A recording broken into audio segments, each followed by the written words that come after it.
What if everything you believe about America, freedom, opportunity, hope, was ripped away overnight? What if the land of the free became the land of the defeated? I used to wonder that too, but I didn't have to imagine it. I lived it. My name is Daniel Miller, and this is my story. The story of how I lost everything. My family, my country, my dignity, and how I fought like hell to get it all back. Not just to survive, but to rise, to build something that even defeat couldn't destroy. If you've ever hit rock bottom, if you've ever felt like life was over, this story is for you. Because if I could rise from nothing in a broken America, you can too. I still remember the day it all changed. 1946, we lost the war. You probably read the books, seen the old black and white pictures. But nothing can explain what it feels like to wake up and realize your country is gone. The first thing I remember is silence. The streets weren't filled with cheering soldiers or parades like in the movies. No, they were filled with boots. Boots that didn't belong to us. German, Japanese, foreign soldiers marching through Times Square. The American flag? Torn, burned, gone. I was 27. My father had died in the war. My mother was sick. No medicine. No doctors left who cared about people like us. Food was rationed, if you could even afford it. And jobs? Forget about it. If you didn't speak their language, if you didn't follow their rules, you were nothing. That's how I ended up on the streets. Yeah, me. The guy telling you this story now, sitting in a warm house, eating 3 meals a day. Back then, I slept under bridges, in alleys, anywhere the soldiers wouldn't find me. I drank to forget. I stole to survive. There were nights I thought about ending it all, because what was the point? My country was gone. My dreams were gone. I was just a ghost walking through someone else's world. I remember one night, it was pouring rain.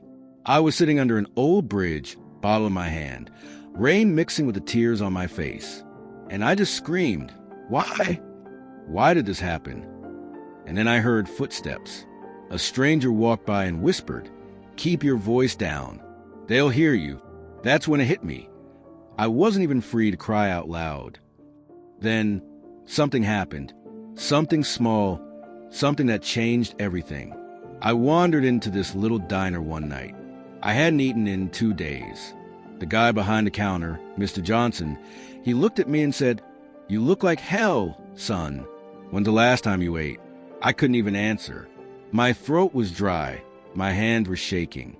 He gave me a bowl of soup. No questions asked, just kindness. And then he said something I'll never forget. Listen to me, Daniel. They can take our land. They can take our flag. But they can't take our mind. You've got a choice to make. Right on these streets or fight your way back. At that moment, something clicked. I didn't want to die like this. I didn't want to be another forgotten man in a defeated America. So I started small, cleaning tables in that diner, sleeping in the storage room, reading old books that were banned, but Mr. Johnson kept them hidden. I wrote down ideas in a little notebook, business ideas, crazy ideas, anything to keep hope alive. Then one day, I saw this broken radio in the trash. I thought, what if I could fix this? So I did. I taught myself how. Sold it for a few cents. That was my first win in years. From there, I hustled, fixing radios and shoes, then trading goods in secret markets. Every coin I saved, every skill I learned. I wasn't rich. Not yet, but for the first time in years, I felt alive. But success doesn't come easy. One night, the soldiers raided the market, took everything I had. My goods, my savings, gone. Just like that. I remember sitting there in the ruins of my stall, thinking, it's over. I can't do this again. But then I heard Johnson's voice in my head. They can't take your mind. And that's when I realized, if I could build once, I could build again. So I rebuilt, bigger, smarter. I started trading food, then tools, then information. In a world where everything was controlled, information was gold. People started trusting me, depending on me. I wasn't just feeding my stomach anymore. I was feeding hope. And when you give people hope, you become powerful.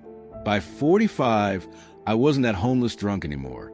I was running one of the biggest underground networks in America. I had money. I had influence. But more than that, I had purpose.